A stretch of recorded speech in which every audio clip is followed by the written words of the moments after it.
అమ్మమ్మ, నేనింతవరకు చెల్లి అన్నయ్యకి రాఖీ కట్టడం చూశాను, అక్క తమ్ముడికి రాఖీ కట్టడం చూశాను.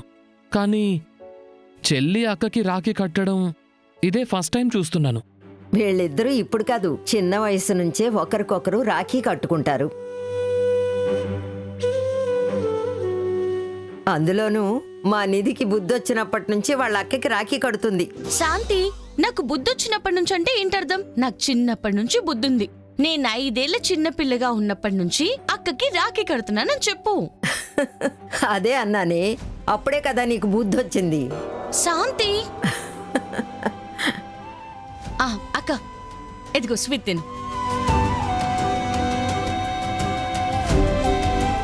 బావా, నేనెందుకు అక్కకి రాఖీ కడతానో తెలుసా?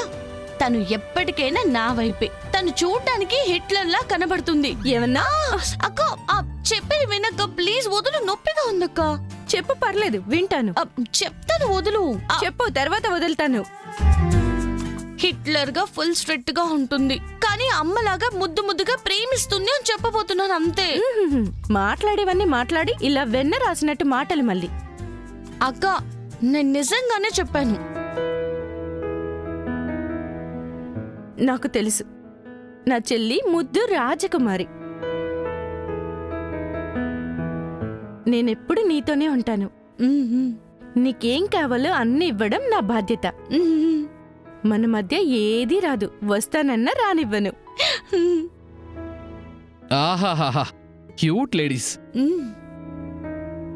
మీరిద్దరూ ఎప్పుడు ఒకటవుతారో, ఎప్పుడు గొడవ పడతారో ఎవ్వరూ చెప్పలేరు. మీ ఇద్దరి మధ్యలోకి వచ్చిన వాళ్ళకి ఆ దేవుడే గతి. మీరిద్దరూ 100 ఏళ్ల పాటు ఇలాగే సంతోషంగా నవ్వుతూ ఉండాలి. ఎవరి కళ్ళు మీ మీద పడకూడదు.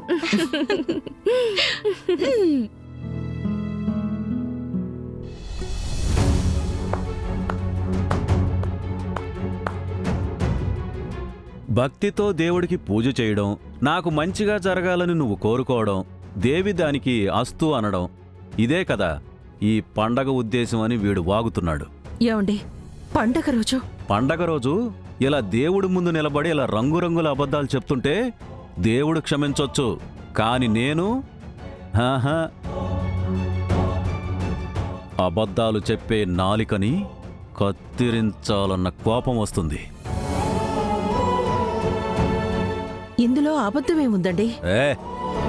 నా చావుకి వేళ్లతో లెక్కలు వేస్తున్న నువ్వు వాడు నాకు మంచి జరగాలని పూజ చేస్తున్నారా? ఇది నేను నమ్మాలా? ఊరుకోండి. నేను చెప్పిన మాట మీ ఇద్దరికీ తగిలింది అంటే మీ ఇద్దరి లెక్కలన్నీ ఒక్కటే.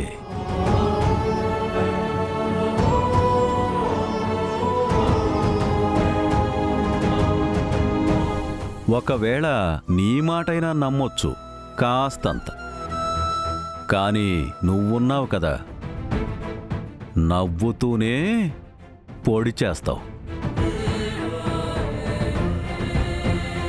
నీ ఉపవాసం నాటకం అంతా పూర్తయితే త్వరగా పూజ పూర్తి చేస్తాను, ఆశీర్వదించండి.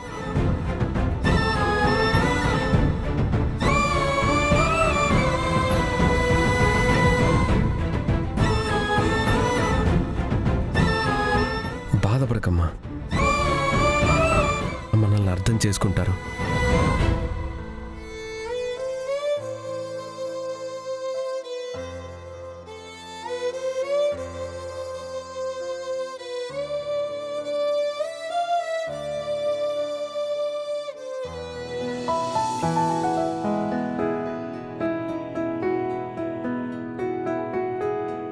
డార్లింగ్, రాయుడు, నేను మీకు ఫోటో తీస్తాను. స్మైల్. ఫోటో షూట్ ఇంకొక రోజు చేసుకోవచ్చు. రా ఇటు.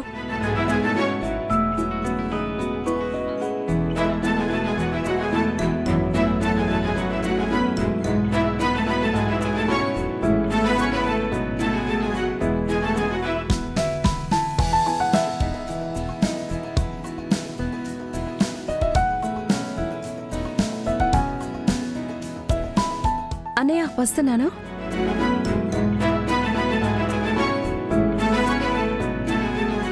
బంగారు, శాంతి గారికి ఫోన్ చేస్తానని చెప్పావు, చేయలేదా? అయ్యో నిజమే కదా, నేను మర్చిపోయాను. మన ఇంటి పూజ చూపిస్తానని చెప్పాను. ప్లీజ్ కర్ణా, వీడియో కాల్ చేయవా? ఆవిడ దగ్గర ఉన్నది చిన్న మొబైల్ బంగారు. నిధికి చెయ్యి.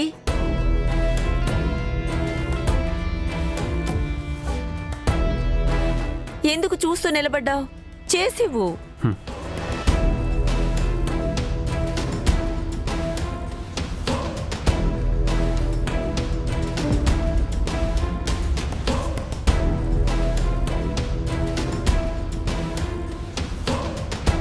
ఈయనేమయ్యారు? సరిగ్గా టైంకి మాయమైపోతారు. వదినా, తను కావాలనే ఇలా చేశాడు.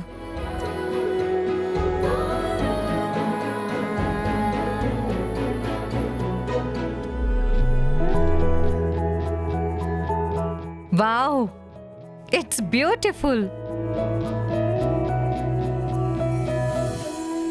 నువ్వు నాకెంత కాస్ట్లీ గిఫ్ట్ ఇచ్చినా, నీ జీవితాన్నే నా చేతిలో పెట్టినా నేను నిన్ను క్షమించే ప్రసక్తే లేదు. నీ చేతికి కట్టిన ఈ రాఖీ ఒకరోజు నీ చేతికి సంకెళ్ళవుతుంది.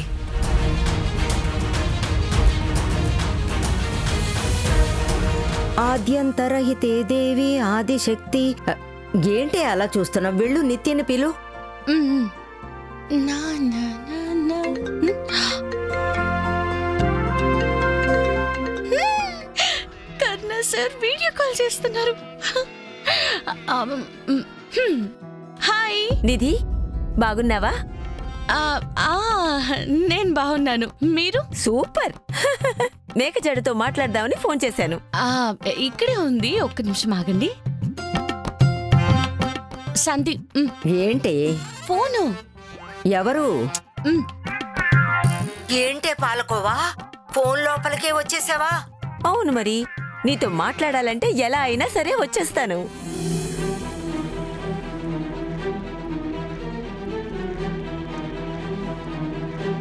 పట్టుకు శాంతి. అయ్యయ్యో వద్దమ్మా, నా చెయ్యి చూడు ఎలా ఉందో. నేను ఈ చేత్తో ఫోన్ ముట్టుకుని దానికేమన్నా మురికంటితే నువ్వు నా మీద కేకలేస్తావు. ఎందుకు చెప్పివన్నీ? నువ్వే పట్టుకొని నేను మాట్లాడతాను. అంతకన్నా వేరే పనే ఉందే నీకిప్పుడు? సరిగ్గా పట్టుకో. మీ ఫ్రెండ్ వెయిట్ చేస్తున్నారు, మాట్లాడు. మేకజడ, మా ఇంట్లో పూజ ఎలా ఉందో చెప్పు. అబ్బా అబ్బా, ఎంత అందంగా ఉంది. అక్కడ మండపం పక్కన నిన్ను కూర్చోబెట్టామనుకో, సాక్షాత్తు మహాలక్ష్మిని చూసినంత తృప్తిగా ఉంటుంది నాకు.